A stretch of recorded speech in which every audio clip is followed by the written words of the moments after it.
तो हेलो मेरे प्यारे बच्चों, क्या हाल चाल। उम्मीद है आप लोग अच्छे होंगे। आज के इस वीडियो लेक्चर में हम बात करेंगे, जैसा कि आपको थंबनेल से पता चल गया होगा, कि वाइबा के जितने भी इम्पॉर्टेंट क्वेश्चन है वो, जैसे कि हम यहाँ पे पीछे आपको व्हीट स्टोन सेतु देखने को मिल रहा होगा। इस व्हीट स्टोन सेतु के बारे में वाइबा से रिलेटेड जितने भी क्वेश्चंस पूछे जाते हैं हम वो कवर कराने वाले हैं। तो पीछे आपको एक पीडीएफ दिख रहा होगा जिस पीडीएफ को हमने बनाया है, और ये मेरे खुद के प्रैक्टिकल बुक की पीडीएफ है। तो इससे आपको आज को कुल 27 वाइबा क्वेश्चन हम कवर कराएंगे, जो कि 27 वाइबा क्वेश्चन है वो हम कवर कराने वाले हैं। तो ये सभी वाइबा क्वेश्चन हम डायरेक्ट पीडीएफ से देखेंगे, लेकिन उसके पहले आपको बता दें, अगर आप हमारे चैनल पर नए हैं तो चैनल को सब्सक्राइब कर लें और ज़्यादा से ज़्यादा वीडियो को कर दें लाइक, ताकि और भी लोग जुड़ जाएँ। अपने कमेंट्स या डाउट आप यहाँ पे, या हमारा इंस्टाग्राम आईडी भी है। इंस्टाग्राम आईडी का नाम क्या है, मेडिको एस्पिरेंट साक्षी मिश्रा के नाम से। वहाँ पे आप अपने डाउट्स पूछ सकते हैं। अब वाइबा क्वेश्चन जो हम कराएंगे जितने भी, जैसे कि आपको आज व्हीट स्टोन सेतु से रिलेटेड जितना भी वाइबा क्वेश्चन पूछा जाता है वो कवर कराने वाले हैं। तो इनकी एक अलग प्लेलिस्ट बन जाएगी। दो हम आपको ज़्यादातर वाइबा चार्ट पे जो बनाए जाते हैं, जैसे कि आपका व्हीट स्टोन सेतु और ट्रांसफार्मर, इन दोनों से रिलेटेड जितने भी वाइबा के क्वेश्चन होते हैं हम आपको कवर करा देंगे। तो ये हमारा खुद का प्रैक्टिकल बुक का पीडीएफ है जो कि हमने बनाया हुआ है। अब हम डायरेक्ट पीडीएफ से ही पढ़ेंगे। तो पहले अपने फेस कैमरा को ऑफ करते हैं ताकि आप पीडीएफ पे फोकस कर पाएँ। ये पूरी तरह से देखिए पीडीएफ हमने पीछे बना रखा है। आपको एक बार पूरा पीडीएफ दिखा देते हैं। ये देखिए, ये बुक है जो कि प्रैक्टिकल बुक होता है। ठीक है, ये प्रैक्टिकल बुक होती है जो कि आपको मार्केट में मिल जाएगा, लेकिन लेने की ज़रूरत नहीं, क्योंकि एक ही दिन वाइबा होगा, उसके लिए आपको 200-300 रुपये खर्च करना पड़ेगा। तो आप तो कंजूस होते ही हैं, इसलिए आप ये बुक वगैरह नहीं लेंगे, डायरेक्ट यहाँ से तैयारी कर लीजिएगा। तो ये एक्सीलेंट का प्रयोगात्मक भौतिक विज्ञान का आपका बुक है। प्रयोगात्मक इसलिए क्योंकि जो वाइबा क्वेश्चंस होते हैं वो प्रयोगात्मक बुक में ही पाए जाते हैं। तो मतलब दो बुक आप एनसीईआरटी के लेंगे ही, साथ ही साथ ये बुक भी आपको अगर चाहिए तो आप ले सकते हैं। बाकी अब हम वाइबा के क्वेश्चंस देखिए पीछे यहाँ पे। सबसे पहले व्हीट स्टोन सेतु को जानेंगे, उसके बाद उससे रिलेटेड जो हमेशा वाइबा के क्वेश्चंस आते हैं, यहाँ पे देखिए मौखिक प्रश्न करके दिया हुआ है। ये मौखिक प्रश्न जो आते हैं ये हम देखेंगे। ठीक है, तो अब स्क्रीन को करते हैं ऑफ ताकि आप पीडीएफ पे फोकस कर पाए। तो ये आपकी प्रैक्टिकल बुक है जो कि क्या है कि एक्सीलेंट का प्रयोगात्मक किताब। ठीक है, अब यहाँ से जो एक्सीलेंट का ये प्रयोगात्मक किताब है, इसमें से हम क्लास 12 का जो मोस्ट इम्पॉर्टेंट आपका टॉपिक हर बार पूछा जाता है, जो कि क्या है कि व्हीट स्टोन सेतु से आप क्या समझते हैं, या व्हीट स्टोन सेतु क्या है। तो सबसे पहले व्हीट स्टोन सेतु या मीटर सेतु क्या होता है ये जानेंगे। अब यहाँ पे आपको व्हीट स्टोन सेतु या मीटर सेतु दिख रहा होगा। तो ये आपके सामने एक डायग्राम बना हुआ है व्हीट स्टोन सेतु का, या कह सकते हैं मीटर सेतु का। ठीक है, तो पहले इस डायग्राम को आप अच्छे से देख लीजिए। यहाँ पे जो जो चीज़ें हैं वो हम समझ लेते हैं। जैसे सबसे पहले यहाँ पे आपको क्या दिख रहा होगा कि यहाँ पे जूम करके आपको दिखाते हैं। यहाँ पे सबसे पहले आपको ई दिख रहा होगा। अब ये ई जो होता है ये हमेशा किसको डिनोट करता है, ई हमेशा जो है सेल को बताता है। और इसमें जो पी या कर सकते हैं आर जो दिखता है, आर हमेशा प्रतिरोध को, और वो भी कौन से प्रतिरोध को, तो आंतरिक प्रतिरोध को दर्शाता है। समझ में आ गया। ये आपकी हो गई क्या कुछ इंफॉर्मेशंस जो आपको पता होनी चाहिए। तो ये हो गया आपका आंतरिक प्रतिरोध आर, और ई इक्वल टू सेल। अब यहाँ पे दो कुंजी होती है। सबसे पहले व्हीट स्टोन सेतु में आपको दो कुंजी देखने को मिलता है, एक K1 और दूसरी कुंजी जो होती है वो K2 होती है, और यहाँ पे K2 है। ठीक है, तो ये दो आपकी कुंजी हैं, कुंजी K1 और K2। ये दोनों जो कुंजियां हैं ये आपके क्या करती हैं। अब देखो कुंजी 1 जो है, अगर आपने कुंजी 1 को हटा दिया तो कुंजी 1 अगर जुड़ेगा नहीं तो सेल का जो यहाँ से आपका जो धारा आई प्रवाहित हो रहा है ये इधर से आगे नहीं जाएगा। तो इसी को हम डायग्राम से रिलेटेड जो चीज़ें हैं वो हम डायरेक्ट यहाँ से समझ लेते हैं। ठीक है, अब देखिए पीडीएफ में सबसे पहले व्हीट स्टोन सेतु के बारे में बताया गया है। कि व्हीटस्टोन सेतु क्या होता है। व्हीटस्टोन सेतु जो है प्रतिरोधों की एक विशेष व्यवस्था है जिसके द्वारा किसी चालक का प्रतिरोध ज्ञात किया जाता है। अब एग्जामिनर द्वारा एक क्वेश्चन ये पूछा जा सकता है कि किसी चालक का प्रतिरोध किसके द्वारा ज्ञात किया जा सकता है, तो आप कहेंगे आंसर में क्या, व्हीटस्टोन सेतु के द्वारा। व्हीटस्टोन सेतु के द्वारा चालक का क्या ज्ञात किया जाता है, चालक का प्रतिरोध जो है वो ज्ञात किया जाता है। ठीक है, ये आपको क्लियर हुआ किसके द्वारा चालक का प्रतिरोध ज्ञात होता है, तो व्हीटस्टोन सेतु के द्वारा। उसके बाद आगे क्या है, आगे है आपका कि इसका आविष्कार किसने किया था, तो प्रोस्टोन। किसने, प्रोस्टोन या प्रोफेसर व्हीटस्टोन ने। ये आपको याद रखना है, पूछा जा सकता है वाइवा का क्वेश्चन कि व्हीटस्टोन का खोज किसने किया था, तो आप कहेंगे प्रोफेसर व्हीटस्टोन ने। व्हीटस्टोन ने, और इन्हीं के नाम पे इसका नाम क्या रख दिया गया, व्हीटस्टोन सेतु रख दिया गया। ठीक है, ये आपको डायरेक्ट याद रखना है कि व्हीटस्टोन सेतु को किसने बताया था या किसके नाम पे इसका नाम रखा गया है, तो व्हीटस्टोन सेतु जो है प्रोफेसर व्हीटस्टोन के नाम पर इसका नाम रखा गया है। क्लियर। अब आगे क्या है कि इसके सिद्धांत के बारे में बात करते हैं। व्हीटस्टोन सेतु का एक सिद्धांत है और वो सिद्धांत क्या है, व्हीटस्टोन सेतु जो है इसका एक सिद्धांत है और जो कि क्या है कि प्रतिरोध जो PQRS है ये श्रेणी क्रम में जोड़कर एक चतुर्भुज ABCD बनाया जाता है। तो देखिए ये P प्रतिरोध हो गया, Q प्रतिरोध हो गया, R प्रतिरोध हो गया और S प्रतिरोध हो गया। इन सबको जोड़कर एक इस तरह से क्या बनाया जाता है, चतुर्भुज का निर्माण किया जाता है जो कि यहाँ पे बना है। अब यहाँ पे अगर ध्यान से देखेंगे तो ये आपका चतुर्भुज है, ये आपका चतुर्भुज है। तो ये जो चतुर्भुज है इसमें एक प्रतिरोध P होता है, दूसरा Q, फिर R और S। ठीक है, तो ये इस तरह से आपका प्रतिरोध का या कह सकते हैं चतुर्भुज का निर्माण होता है। ठीक है, ये पॉइंट आप याद रखेंगे कि इसमें PQRS श्रेणी को जोड़कर एक चतुर्भुज का निर्माण किया जाता है। इसका चतुर्भुज के एक विकर्ण AC में एक सेल E तथा एक कुंजी K1 जोड़ा जाता है। अब कह रहा है कि चतुर्भुज के एक विकर्ण AC में यहाँ पे A और C कहाँ पे है, तो देखिए यहाँ पे C हो गया और इधर आपका A होगा। A और C के बीच में एक विकर्ण जो है यहाँ पे कुंजी K1 जोड़ा जाता है। ये आपका कुंजी K1 को जोड़ा गया है, यानी C इधर है तो इधर आपका जरूर A होगा। ठीक है, तो इस तरह से आपको पहले अच्छे से डायग्राम को यहाँ सिद्धांत से समझ लेना है। मैं सिद्धांत एक बार पढ़ के आपको पूरा सुना देती हूँ, आप डायग्राम से रिलेट कर लीजिएगा। इसमें 4 प्रतिरोध PQRS को श्रेणी क्रम में जोड़कर एक चतुर्भुज ABCD के रूप में व्यवस्थित कर लेते हैं। इस चतुर्भुज के एक विकर्ण में एक सेल E तथा एक कुंजी K1 जोड़ा जाता है। दूसरे विकर्ण में BD में एक धारामापी G। ये धारामापी G जो है इसको ही क्या कहते हैं, गैल्वेनोमीटर कहा जाता है। ठीक है, क्या कहा जाता है, इसको गैल्वेनोमीटर कहा जाता है। तो यहाँ से आप याद रखेंगे कि जो G है धारामापी, इसको हिंदी में तो क्या कहेंगे, धारामापी कहेंगे, लेकिन वैसे इसका नाम गैल्वेनोमीटर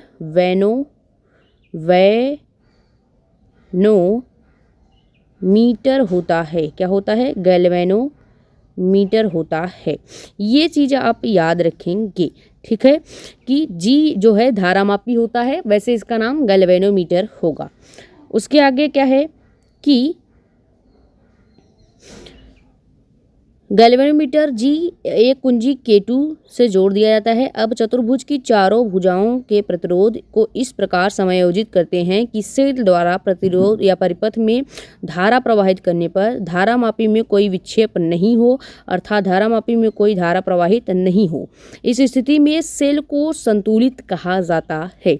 अब संतुलन की अवस्था ध्यान से सुनिएगा। संतुलन की जो अवस्था होती है ये डायरेक्ट एग्जामिनर पूछ सकता है कि सेतु संतुलन की अवस्था में कब होता है। तो यहाँ पे आपको एक दिख रहा होगा PQ, या यहाँ पे थोड़ा सा जूम करें तो देखिए P/Q इजक्वल टू, देखिए P upon Q is equal to R upon S दिख रहा है। तो ये जब पोजीशन होता है तो आप कहते हैं कि सेतु जो आपका है वो किसकी अवस्था में है, संतुलन की अवस्था में है। ठीक है, समझ में आ गया। सेतु संतुलन की अवस्था में तब होगा जब P upon Q is equal to R upon S होगा। और अगर कभी भी P upon Q is equal to R upon S नहीं है तो सेतु संतुलन की अवस्था में नहीं होगा। समझ में आ गया। ये आपका सेतु संतुलन की अवस्था है जो आपको याद रखनी है। बाकी आपकी जो चीज़ें हैं वो समझने वाली नहीं है। बाकी इतनी ही चीज़ इसमें व्हीटस्टोन सेतु में पूछा जा सकता है। सिद्धांत आपको याद रखना है, सिद्धांत आप खुद एक बार पढ़ लीजिएगा। ये जो सिद्धांत है आप एक बार खुद पूरा सिद्धांत कवर करेंगे। और व्हीटस्टोन सेतु किसने दिया था, तो ये आपको याद रखना है कि प्रोफेसर व्हीटस्टोन ने इसको दिया था।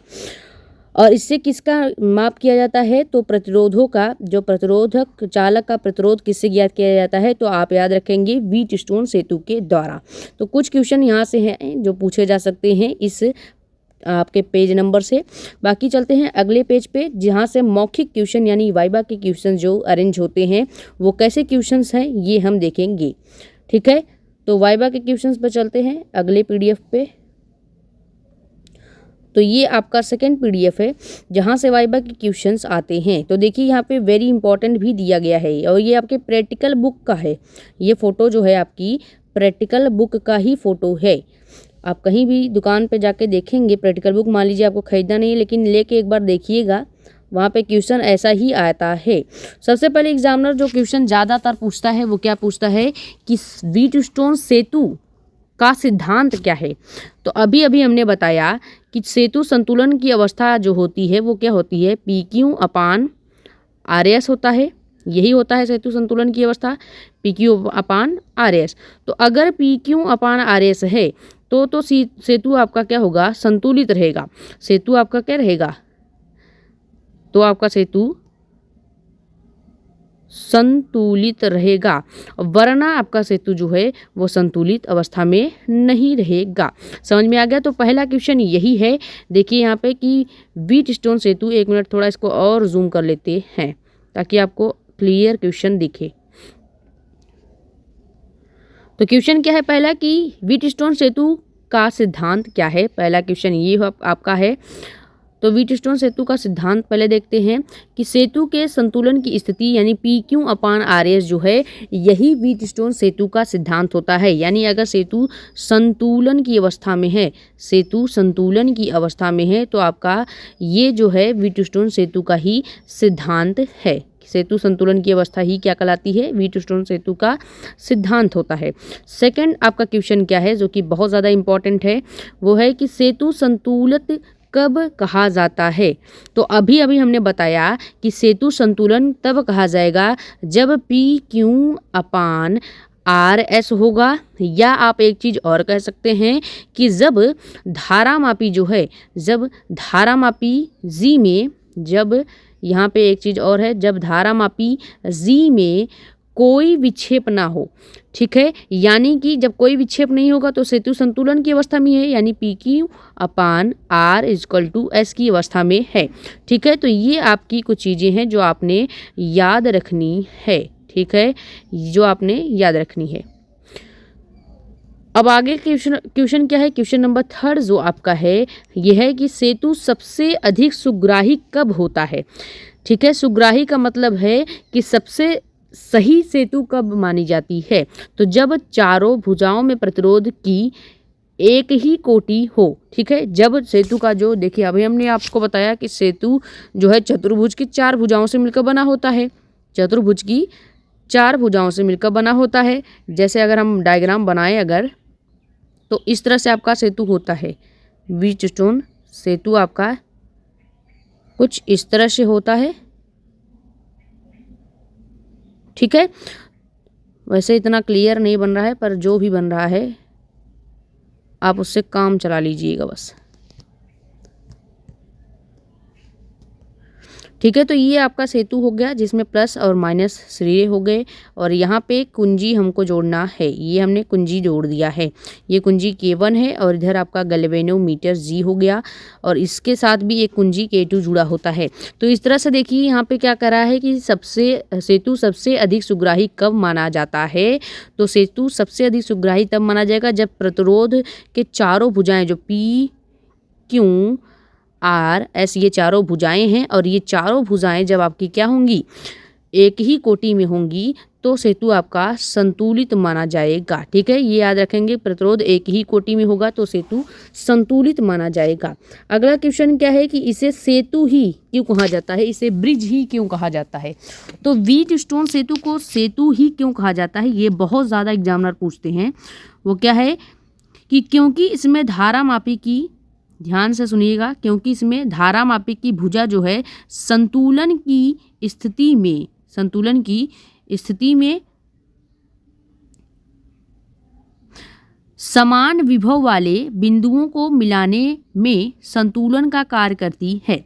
देखिए व्हीटस्टोन सेतु को सेतु ही क्यों कहा जाता है, ये बहुत ज़्यादा इसलिए पूछा जाता है क्योंकि एग्जामिनर का फेवरेट क्वेश्चन है भैया। ठीक है, तो इसे सेतु ही क्यों कहा जाता है, क्योंकि इसमें धारा मापी की भुजा जो है संतुलन की स्थिति में हमेशा समान विभव वाले बिंदुओं को मिलाने में सेतु का कार्य करते हैं।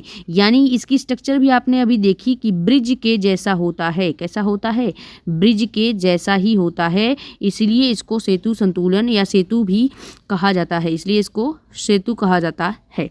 समझ में आ गया। अगला क्वेश्चन आपसे एग्जामिनर क्या पूछ सकता है कि सेतु में प्रतिरोध PQRS कहाँ होते हैं।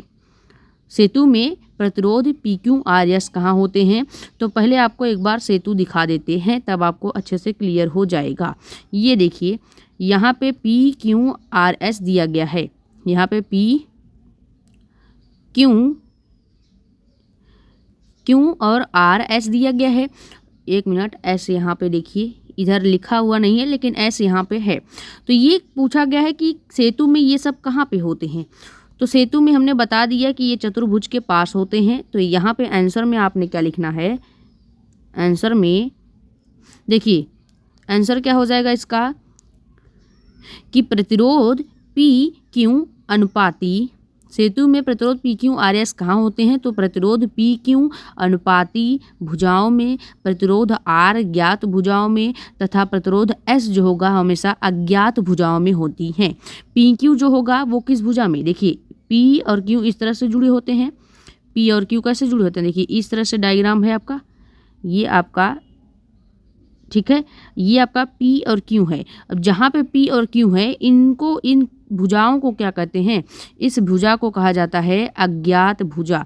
क्या कहा जाएगा, अज्ञात, एक मिनट, अज्ञात नहीं बल्कि जहाँ पे PQ होता है ऐसे भुजा को अनुपाती भुजा कहते हैं। PQ जहाँ पे जुड़ा हुआ है, ये आपका P है और ये आपका Q है, दोनों जहाँ पे जुड़े हुए हैं इस भुजा को क्या कहते हैं, अनुपाती भुजा।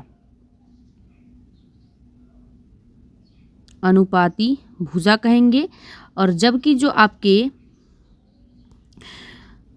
R जो होगा ये हमेशा ज्ञात भुजा में, S जो है हमेशा अज्ञात भुजा में होता है और ये आपको डायरेक्ट ऐसे ही याद रखना है। अगला क्वेश्चन आपसे क्या पूछा जा सकता है कि अपने प्रयोग में उपयुक्त उपकरण का नाम बताइए। आपने जो ये प्रयोग लिखा है व्हीटस्टोन सेतु, आपने इसमें कौन से उपकरण का प्रयोग किया है। तो व्हीटस्टोन सेतु को ही मीटर सेतु भी कहा जाता है। व्हीटस्टोन सेतु को मीटर सेतु भी कहा जाता है। तो आप इसमें किसका प्रयोग कर रहे हैं, मीटर सेतु का ही तो उपयोग कर रहे हैं। आप इसमें मीटर सेतु का ही तो उपयोग कर रहे हैं, तो इसीलिए यहाँ पे हम क्या लिख देंगे, मीटर सेतु लिखेंगे। अगला क्वेश्चन क्या है कि इसे मीटर सेतु ही क्यों कहा जाता है। ये क्वेश्चन है कि इसे मीटर सेतु ही क्यों कहा जाता है? तो अभी हमने बताया क्योंकि इसमें 1 मीटर लंबा तार, ध्यान से देखिएगा, क्योंकि इसमें 1 मीटर लंबा तार प्रयुक्त करते हैं तथा यह व्हीटस्टोन सेट के सिद्धांत पर कार्य करता है। इसे मीटर सेतु, व्हीटस्टोन सेतु को मीटर सेतु का क्यों कहा जाता है, ये एग्जामिनर पूछ सकता है कि बताइए कि व्हीटस्टोन सेतु को ही मीटर सेतु क्यों कहा जाता है।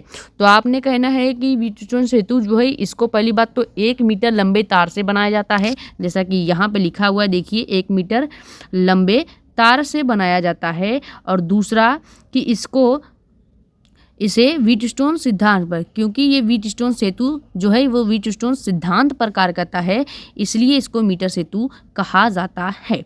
8वां क्वेश्चन आपका क्या है कि मीटर सेतु का तार किस धातु का बना होता है, या कह सकते हैं व्हीटस्टोन सेतु का जो तार होगा वो किस धातु का बना होता है।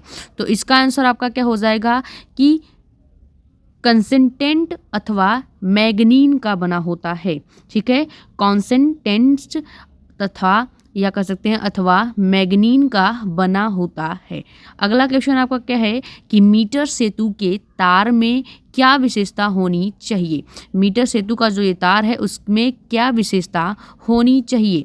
तो ये याद रखेंगे कि जो मीटर सेतु का तार होता है, मीटर सेतु का जो तार होता है इसकी विशेषता ये होनी चाहिए कि तार की जो मोटाई है वो सर्वत्र यानी कि हमेशा एक समान होनी चाहिए। ऐसा नहीं है कि पी वाला जो तार है, पी प्रतिरोध वाला जो तार है उसकी मोटाई ज़्यादा हो यानी मोटा तार हो और क्यू प्रतिरोध वाला पतला तार हो, ऐसा नहीं होगा। जब अगर आप चतुर्भुज के चारों भुजाओं को समान रखेंगे तो ही आपका चतुर्भुज कंप्लीट माना जाता है। उसी तरह से जब व्हीटस्टोन सेतु के चारों प्रतिरोधों का जो तार है वो समान मोटाई का होगा, तभी आपका मीटर सेतु जो है वो संतुलित होगा। इसीलिए तार की मोटाई जो हमेशा एक समान होनी चाहिए। और जो तार का प्रतिरोध है, तार के पदार्थ का विशिष्ट प्रतिरोध जो होगा, विशिष्ट प्रतिरोध क्या होता है, रो होता है, हमने आपको बताया था विशिष्ट प्रतिरोध रो होता है। तो विशिष्ट प्रतिरोध तार का जो है अथा प्रतिरोध और अधिक होनी चाहिए। ठीक है, यहाँ पे 1 मिनट PDF है ना, इसलिए थोड़ा सा दिक्कत हो रहा है, वरना हम बोर्ड पे पढ़ाते थे तो ठीक रहता था। तो यहाँ पे देखिए मीटर सेतु के तार की क्या विशेषता होनी चाहिए। सीधे सीधे आप लिख देंगे कि जो मीटर सेतु है तार की मोटाई हमेशा सर्वत्र यानी एक समान होनी चाहिए और पदार्थ का विशिष्ट प्रतिरोध जो है अधिक होना चाहिए और प्रतिरोध ताप गुणांक जो है, प्रतिरोध का ताप गुणांक जो होगा वो हमेशा कम होना चाहिए।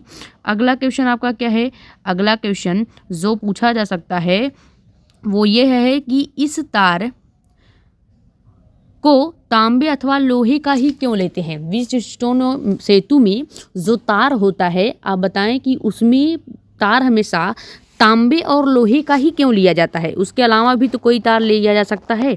तो आपको इसका आंसर देना है कि क्या, कि तांबे का जो तार होगा, तांबे की तार की कुछ विशेषताएं होती हैं। जैसे देखिए तांबे का विशिष्ट प्रतिरोध जो होता है वो हमेशा कम होता है, इसीलिए व्हीटस्टोन सेतु में हमेशा तांबे की तार ली जाती है तथा इसका प्रतिरोध ताप गुणांक जो होगा वो अधिक होगा।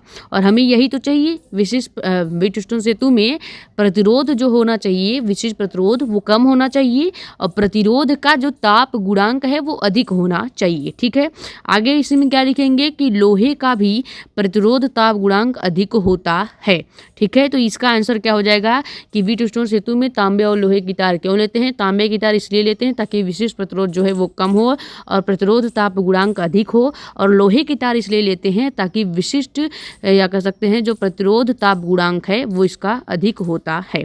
अगला क्वेश्चन क्या है कि मीटर सेतु में तांबे की मोटी पत्तियां लगाने का कारण क्या है। मीटर सेतु जो होता है इसमें तांबे की मोटी मोटी पत्तियां लगाई जाती हैं, और ये क्यों लगाई जाती हैं। तो आप इसका आंसर देंगे कि क्योंकि इनका प्रतिरोध जो है वो नगण्य होता है, यानी कि 0 से भी 0 होता है, 0 से भी 0 होता है, और इसीलिए हम क्या करते हैं इसमें तांबे की या कह सकते हैं मोटी पत्तियां लगाते हैं। ठीक है, अगला क्वेश्चन क्या है कि मीटर सेतु 1 मीटर लंबा तार ही क्यों लिया जाता है? मीटर सेतु जो है यानी व्हीटस्टोन सेतु जो है उसमें आप 1 मीटर लंबा तार ही क्यों लेते हैं? 2 मीटर या 4 मीटर लंबा तार भी लेके बनाया जा सकता है, क्यों बनाया जा सकता है या नहीं, लेकिन एक माप होता है। जैसे आपको अगर एक छोटा गिलास दिया जाए तो उसमें आप छोटे गिलास के हिसाब से ही पानी भर पाएंगे, उसमें एक बाल्टी की पानी आप नहीं डाल पाएंगे। ठीक उसी प्रकार व्हीटस्टोन सेतु के तारों का भी एक समान माप होता है जो कि 1 मीटर होता है, इसलिए हमेशा इसमें 1 मीटर के तार का ही प्रयोग किया जाता है। तो इसका आंसर आप सटीक आंसर क्या देंगे कि इसके परिकलन में सुविधा होती है, यानी इसको मापने में सुविधा होती है, इसीलिए हम इसमें छोटा तार लगाते हैं या कह सकते हैं 1 मीटर का तार लगाते हैं। वैसे छोटा या बड़ा तार भी लिया जा सकता है, वैसे आप व्हीटस्टोन में छोटा या बड़ा तार लगा सकते हैं। अब आगे आप अगला पीडीएफ क्या है, अगला क्वेश्चन जो है 13वां क्वेश्चन क्या है, जो कि बहुत ज़्यादा पूछा जाता है व्हीटस्टोन सेतु से रिलेटेड, और सभी क्वेश्चन वेरी इंपॉर्टेंट है। देखिए हमने नहीं लिखा है, ये बुक में लिखा हुआ है, ठीक है, अगर आप छोड़ेंगे तो आप पछताइएगा बाद में। अगला क्वेश्चन क्या है कि मीटर सेतु के संशोधित रूप का नाम क्या है? मीटर सेतु का जो अब करेक्ट नाम किया गया है वो कौन सा नाम है? तो कैरी फोस्टर सेतु, क्या नाम है हम लिख के भी बता देते हैं, कैरी फोस्टर सेतु, ठीक है, ये व्हीटस्टोन सेतु का नया नाम है, जैसे आपका 2 नाम होता है वैसे ही, ठीक है। ये कैरी फोस्टर सेतु या इसी का एक नाम और होता है, और वो नाम क्या है आपका? व्हीटस्टोन सेतु।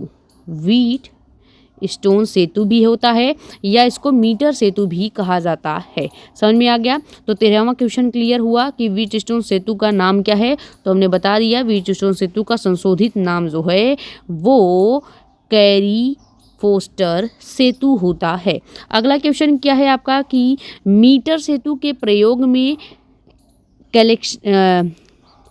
लेक्सलान से सेल ही क्यों प्रयोग किया जाता है? सेल भी देखो आपके कम से कम 2 या 3 प्रकार के होते हैं, लेकिन मीटर सेतु में जो सेल प्रयोग किया जाता है ये भी पूछा जा सकता है यहाँ पे कि मीटर सेतु में कौन सा सेल प्रयोग किया जाता है, तो आप कहेंगे लेक्लांसे सेल। कौन सा सेल? लेक्लांसे सेल जो है ये मीटर सेतु में प्रयोग किया जाता है। तो यहाँ से एक क्वेश्चन तो यही बन गया। अब इसमें कहा गया है कि हमेशा लेक्लांसे सेल ही क्यों प्रयोग किया जाता है, तो इस प्रयोग में रुक रुक कर धारा की आवश्यकता होती है। आप देखो व्हीटस्टोन सेतु में डायरेक्ट वो होता नहीं कि डायरेक्ट बोर्ड में लाइन बोर्ड में आप हाथ डाल दो तो करंट मारता है ना, उसी तरह से अगर आप मीटर सेतु को भी डायरेक्ट कनेक्शन दे देंगे, डायरेक्ट लाइन दे देंगे तो वो ख़राब हो जाएगा। इसलिए इसमें हमेशा सेल का या बैटरी का प्रयोग करते हैं ताकि इसे थोड़ी थोड़ी मात्रा में धारा मिलती रहे, थोड़ा थोड़ा मात्रा में इसको एनर्जी मिलती रहे। तो इसे रुक रुक के धारा की आवश्यकता होती है जो हमेशा लेक्लांसे सेल के प्रयोग ही जो लेक्लांसे सेल का प्रयोग से ही पूरा हो सकती है। और तार को गर्म होने से बचाने के लिए धारा की प्रबलता कम होनी चाहिए। तार ज़्यादा हीट न हो जाए इसकी प्रबलता कम करने के लिए भी लेक्लांसे सेल का प्रयोग किया जाता है, ठीक है। तो लेक्लांसे सेल प्राप्त धारा की प्रबलता को कम रखता है, इसलिए इसका प्रयोग किया जाता है। तो 2 कारण हैं। पहला कारण ये है कि धारा हमें जो चाहिए वो ज़्यादा नहीं चाहिए, हमें जो धारा चाहिए वो बहुत कम चाहिए, इसलिए हम लेक्लांसे सेल का प्रयोग करते हैं। और दूसरा जो तार है वो ज़्यादा हीट न हो जाए, ज़्यादा गर्म न हो जाए, तार ज़्यादा हीट न हो जाए, इस वजह से भी हम लेक्लांसे सेल का प्रयोग करते हैं। या एक कारण ये भी हो सकता है कि ये हमेशा धारा की प्रबलता को कम रखता है, इस वजह से भी हम इसको यूज़ करते हैं। अगला क्वेश्चन क्या है कि क्या आप इस प्रयोग में संचायक सेल का उपयोग कर सकते हैं? मतलब जैसे लेक्लांसे सेल का हमेशा यूज़ किया जाता है, अब क्या इसमें आप संचायक सेल का प्रयोग कर सकते हैं? नहीं कर सकते। कारण यह है कि संचायक जो सेल होगा ये पहली बात तो तार को बहुत गर्म कर देगा, और इसका जो धारा की प्रबलता होती है संचायक सेल की ये हमेशा अधिक होती है, और हमें क्या चाहिए? धारा की प्रबलता कम चाहिए ताकि हमारा तार जो है वो गर्म होके जले ना, खराब ना हो। तो यहाँ पर कारण क्या लिखेंगे कि नहीं, क्योंकि इससे प्राप्त धारा की प्रबलता जो है अधिक होगी, जिससे तार जो है गर्म होकर जल भी सकता है। ये आप बता सकते हैं एग्जामिनर को कारण। अगला क्वेश्चन आपका क्या है कि संट बहुत ज़्यादा पूछता है एग्जामिनर कि संट लगाने के लिए क्या लाभ है, शंट लगाने का क्या लाभ है। ठीक है, अब शंट सबसे पहले होता क्या है, तो जो धारामापी आपका जी होता है, धारामापी जी का मान जो है इसको कम या ज़्यादा करने के लिए, कम या अधिक करने के लिए, धारामापी जी का जो मान है इसको कम या अधिक करने के लिए, अधिक करने के लिए ही हम क्या करते हैं, हम इसमें शंट लगाते हैं, शंट लगाते हैं। समझ में आया। धारामापी के जो आपका धारामापी होता है उसमें धारा जो होगी उसको कम या ज़्यादा करने के लिए हम शंट का प्रयोग करते हैं। समझ में आ गया। तो यही हम यहाँ पे लिख देंगे कि शंट क्यों लगाते हैं। तो शंट लगाने से धारामापी में बहने वाली जो धारा होती है, यानी धारामापी क्या होता है, गैल्वेनोमीटर जी होता है। अब इसमें बहने वाली जो धारा है इसको कम अगर करना हो तो आप किसका प्रयोग करेंगे, शंट का प्रयोग करेंगे। ठीक है, तो धारामापी में बहने वाली धारा का मान कम हो जाता है, जिससे धारामापी का संकेतक टूटने से बच जाता है। संकेतक मतलब आपने देखा होगा इस तरह से गैल्वेनोमीटर में, देखिएगा इस तरह से आपका गैल्वेनोमीटर होता है जिसमें जी लगा होता है। अब अगर हम देखेंगे तो इसमें इस तरह से, ये आपका गैल्वेनोमीटर हो गया, इसमें इस तरह से रडार लगा होगा जो कि इस तरह से घूमता रहता है, ऐसे ऐसे घूमता रहता है। और अगर ये टूट जाएगा तो ये आपका बताएगा नहीं कि कितना धारा बह रहा है व्हीटस्टोन सेतु में या नहीं। तो वो जो संकेतक इस तरह से तीर लगी होती है जो कि इधर और इधर घूमती रहती है, इसको बचाने के लिए ही हम क्या करते हैं, हमेशा व्हीटस्टोन सेतु में शंट का प्रयोग करते हैं। और ये हमेशा क्या करती है, शंट क्या करता है, ये पूछा जा सकता है, एग्जामिनर पूछ सकता है कि शंट क्या करता है। तो आप कहेंगे शंट जो है वो गैल्वेनोमापी यानी कि जी का जो मान है उसमें धारा को कम करता है। अगला क्वेश्चन आपका क्या है कि अवक्षेप स्थिति के निकट, अवक्षेप जो स्थिति होती है, अवक्षेप स्थिति के निकट शंट क्यों हटा दिया जाता है। अवक्षेप स्थिति जो होती है उसके निकट शंट को क्यों हटा दिया जाता है। तो यहाँ पे पहले देख लीजिए आंसर क्या होगा इसका, क्योंकि तब धारामापी के बहने वाली धारा का मान जो है वो बहुत कम हो जाता है, इसीलिए शंट को हटा दिया जाता है। क्योंकि अगर धारा का मान बहुत कम है और आप वहाँ भी शंट को लगाए रखेंगे तो क्योंकि उसका कोई ज़रूरत नहीं होगा ना। शंट का काम ही क्या है कि धारा को कम करना, और जब धारा ऑलरेडी कम हो चुका है तो शंट लगाने की कोई आवश्यकता नहीं है। अगला क्वेश्चन आपका क्या है कि संयुग्मी भुजाओं से आप क्या समझते हैं। तो जिन भुजाओं की स्थितियों को आपस में बदलने पर सेतु की संतुलन स्थिति में कोई प्रभाव नहीं पड़ता, वे भुजाएं ही समयुग्मी भुजाएं कहलाती हैं। समझ में आ गया। अगला क्वेश्चन आपका क्या है, मीटर सेतु में संयुग्मी भुजाएं कौन कौन सी होती हैं। तो सेल की भुजा तथा धारामापी की जो भुजा होती है, संयुग्मी भुजा अगर आपको समझ में नहीं आया है तो आप फिगर में देख लीजिएगा।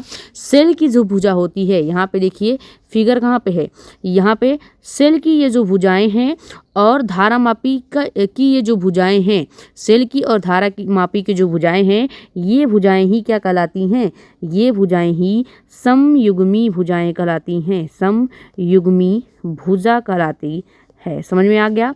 ये भुजा ही समयुग्मी भुजा कहलाती है। अगला आपका क्वेश्चन क्या है, समयुग्मी भुजा के बाद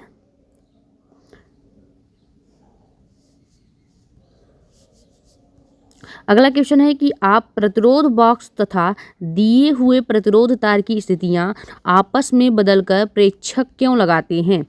जो प्रतिरोध बॉक्स है, प्रतिरोध बॉक्स हमने बताया गैल्वेनोमीटर जी जो होता है, और जो आपका प्रतिरोध तार की स्थिति है अगर आप उसको आपस में बदल कर प्रेक्षण लगाएंगे तो क्यों लगाएंगे। ठीक है, तो हम इसका आंसर क्या बताएंगे कि यदि तार का सिरा मीटर मापने के ठीक शून्य पर हो, यानी मीटर जो गैल्वेनोमीटर जी है इसको मापने से ठीक पहले जो आपका ये तीर होता है जीरो पे होता है। ठीक है, तो ठीक शून्य पर हो अथवा विस्पर्शी कुंजी की धारा व संकेत ठीक सीधे में नहीं है तो इसके कारण होने वाली त्रुटि का निराकरण हो सकता है। यानी अगर गैल्वेनोमीटर जी मापने से पहले 0 पे होता है, तो अगर हम क्या करें कि जो आपके ये तार की स्थिति है उसको बदल के प्रेक्षण लगाएंगे, तो हम इसलिए लगाते हैं ताकि विस्पर्शी जो कुंजी और धारा व संकेत के ठीक सीधे जो स्थिति है वो नहीं, मतलब स्थिति में नहीं है, जिसके कारण होने वाली जो त्रुटि है वो रुक जाए। इसलिए हम क्या करते हैं, जो आपका ये प्रतिरोध की तार की स्थिति और प्रेक्षक को लगाते हैं, प्रतिरोध की तार की स्थिति को बदल के प्रेक्षक को लगा देते हैं। अगला क्वेश्चन आपसे एग्जामिनर क्या पूछ सकता है, अगला क्वेश्चन आपसे एग्जामिनर पूछेगा 21वां क्वेश्चन, जो कि क्या है कि अवक्षेप स्थिति तार के मध्य बिंदु के समीप ही क्यों लेते हैं। अवक्षेप की जो स्थिति है वो हमेशा तार के मध्य बिंदु के समीप ही क्यों होता है। तो इसका आंसर आपको क्या देना है, क्योंकि तब प्रतिशत त्रुटि जो है, प्रतिशत त्रुटि इसका एक फॉर्मूला भी होता है, प्रतिशत त्रुटि जो है वो न्यूनतम होती है और सेतु की सुग्राह्यता भी अधिक होती है तथा अंततः प्रतिरोध या आंतरिक प्रतिरोध का जो मान होगा या प्रभाव होगा वो न्यूनतम होता है। इसलिए अवक्षेप स्थिति के मध्य बिंदु में ही या मध्य बिंदु के समीप ही लेते हैं। ठीक है, इसलिए जो अवक्षेप स्थिति है उसको हम क्या करते हैं, मध्य बिंदु या तार के मध्य बिंदु के समीप लेते हैं। तो ये क्वेश्चन आपसे बहुत ज़्यादा पूछा जा सकता है कि अवक्षेप स्थिति को तार के मध्य बिंदु के समीप क्यों लेते हैं। तो आप कहेंगे क्योंकि उससे प्रतिशत त्रुटि जो है वो न्यूनतम होगी, सेतु की सुग्राह्यता अधिक होता है और आंतरिक प्रतिरोध जो होगा उसका प्रभाव भी न्यूनतम होता है। इसलिए अवक्षेप की स्थिति हमेशा तार के मध्य बिंदु पर ली जाती है। अगला क्वेश्चन आपसे क्या पूछा जा सकता है, अगला क्वेश्चन आपसे पूछा जाएगा कि यदि मीटर सेतु में लगे तार के स्थान पर उसी लंबाई की दूसरी प्रतिरोध का तार लगा दें तो अवक्षेप बिंदु की स्थिति पर क्या प्रभाव पड़ेगा। तो कुछ प्रभाव नहीं पड़ेगा। क्यों? क्योंकि आप तार को बदल रहे हैं, ना कि उसकी लंबाई को बदल रहे हैं और ना उसमें बहने वाली जो क्या होती है धारा है उसके प्रभाव को तो बदल नहीं रहे हैं। देखिए क्वेश्चन क्या पूछा जाएगा कि यदि हम मीटर सेतु में लगे तार के स्थान पर उसी लंबाई का, यानी लंबाई में आप कोई छेड़छाड़ नहीं कर रहे हैं, लंबाई सेम रख रहे हैं, 1 मीटर लंबाई आप रख रहे हैं, तो 1 मीटर लंबाई का तार आप लगाएंगे और लंबाई को अगर आपने चेंज नहीं किया है तो मीटर सेतु में भी कोई प्रभाव नहीं पड़ेगा। और प्रतिरोध भी आप सेम रख रहे हैं, देखिए लंबाई तथा दूसरे प्रतिरोध तार लगा दे, प्रतिरोध आप कितना भी बदल लीजिए, अगर तार का लंबाई जो है वो समान है तो मीटर सेतु पर कोई प्रभाव नहीं पड़ेगा। अगला क्वेश्चन आपसे क्या पूछा जा सकता है कि यदि B व D के बीच धारामापी के साथ कोई प्रतिरोध जोड़ दिया जाए तो अवक्षेप बिंदु परिवर्तित होगा या नहीं। बहुत ज़्यादा इंपॉर्टेंट क्वेश्चन है। तो देखिए अगर आप B व D के बीच धारामापी के साथ कोई प्रतिरोध जोड़ते हैं तो अवक्षेप बिंदु में कोई परिवर्तन नहीं होगा। ठीक है, क्यों? क्योंकि जो B व D है ये एक तरह से देखिए C इधर था और A इधर था, इस तरह से आपने जोड़ा था, तो B और D जो है वो इधर होगा। अब इसमें आप कोई प्रतिरोध जोड़ें ना जोड़ें उससे कोई मतलब नहीं है, बस वो जो चतुर्भुज था उसके साथ अगर कोई छेड़छाड़ नहीं करेंगे तो बाकी और कोई यहाँ पे दिक्कत नहीं होगी। अगला क्वेश्चन क्या है,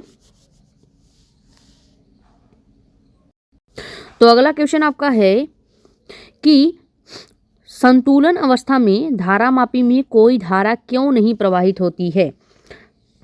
तो इसका आंसर क्या हो जाएगा, क्योंकि इस अवस्था में B व D के विभव समान होंगे।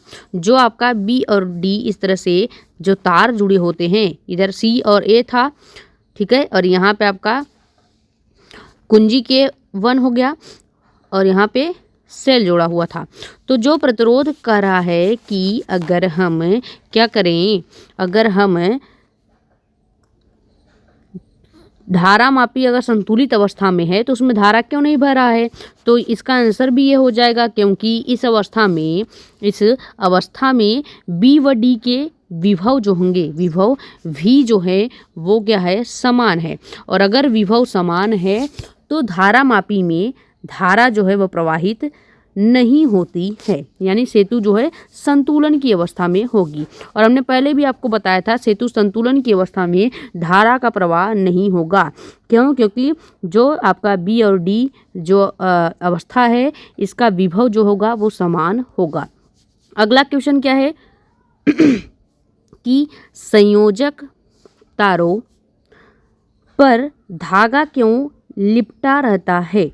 ये वैसे इतने हार्ड क्वेश्चन एग्जामिनर नहीं पूछते, बस कुछ मुख्य क्वेश्चन है जो अभी हम लास्ट में आपको बता देंगे, वही पूछा जाता है। तो जिससे कि तारों के आपस में स्पर्श हो जाने पर भी बैटरी अथवा कोई भी परिपथ लघुपाथित यानी कि शॉर्ट सर्किट न हो जाए। देखिए ध्यान से देखिए क्वेश्चन क्या पूछा गया है कि संयोजक तार पर धागा क्यों लपेटते हैं। जो आपने तार लगाया होता है उस तार पे धागा इसलिए लपेटते हैं ताकि कोई भी तार जो है आपस में सटे ना और बैटरी में जो है वो शॉर्ट सर्किट ना हो, इसलिए हम तार या कह सकते हैं वहाँ पे कॉपर की कोई एक तरह से लेप लगा देते हैं। जो तार पे मोटे मोटे लेप आप देखते होंगे, जो ब्लैक वाली मोटी तार आती है उस पे लेप लगा होता है ताकि तार जो है एक दूसरे से सटे ना और शॉर्ट सर्किट भी ना हो। अगला क्वेश्चन क्या है कि प्रतिरोध ज्ञात करने की इस विधि की अन्य विधियों की अपेक्षा क्या विशेषता है। प्रतिरोध ज्ञात करने की तो और भी विधियां हैं, लेकिन इस विधि में क्या विशेषता है जो व्हीटस्टोन सेतु से प्रतिरोध को ज्ञात किया जाता है। ठीक है, ये क्वेश्चन आपसे पूछना चाह रहा है एग्जामिनर। तो आंसर क्या कहेंगे, यह अवक्षेप विधि है। पहली बात तो यह अविक्षेप विधि है और अंतः विक्षेप पढ़ने में होने वाली त्रुटि की संभावना नहीं होती। अंतः विक्षेप जो पढ़ा जाता है इसको पढ़ने में त्रुटि की संभावना नहीं होती, इसलिए हम क्या करते हैं प्रतिरोध ज्ञात करने के लिए व्हीटस्टोन सेतु थ्योरी का प्रयोग करते हैं। लास्ट क्वेश्चन आपसे क्या पूछा जा सकता है और इम्पॉर्टेंट भी है, जो कि क्या है कि विशिष्ट प्रतिरोध से क्या समझते हैं। विशिष्ट प्रतिरोध जो रो होता है इससे आप क्या समझते हैं, इसका अभिप्राय बताइए और मात्रक बताइए। तो विशिष्ट प्रतिरोध हमने आपको डिटेल में पढ़ा ही रखा है, लेकिन यहाँ भी हम आपको कवर करा देते हैं, जो कि क्या है कि 1 सेंटीमीटर लंबे तथा 1 सेंटीमीटर स्क्वायर अनुप्रस्थ परिच्छेद के क्षेत्रफल वाले तार के प्रतिरोध को तार के पदार्थ का विशिष्ट प्रतिरोध कहते हैं। और इसका मात्रक जो होगा क्या हो जाएगा, विशिष्ट प्रतिरोध का मात्रक आपको याद रखना है, जो कि क्या होता है ओम सेंटीमीटर होता है। तो ये आपके वाइबा के कुछ 27 क्वेश्चन हमने आपको कवर करा दिया है, जिसमें से मेन कुछ क्वेश्चन बहुत ज़्यादा पूछे जाते हैं। जैसे व्हीटस्टोन सेतु को ही धारा मापी या कह सकते हैं कि मीटर सेतु क्यों कहा जाता है। उसके बाद सेतु संतुलन की अवस्था में कब होती है, और 1-2 ऐसे क्वेश्चन हैं और हैं जो बहुत ज़्यादा पूछे जाते हैं।